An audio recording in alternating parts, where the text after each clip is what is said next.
বন্ধুরা, আজ বানাবো মুচমুচে চিকেন পকোড়া। ঘরে কিছু মাংস ছিল, সেটা দিয়ে তৈরি করব।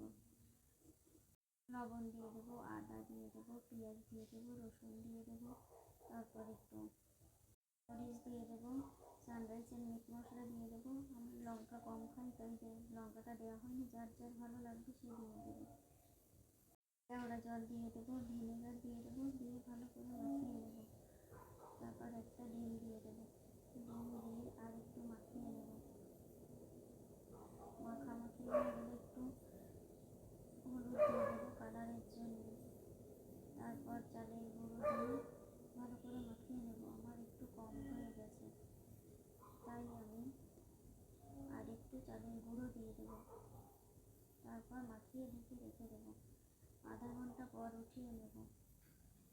তারপর কড়াইতে তেল দিয়ে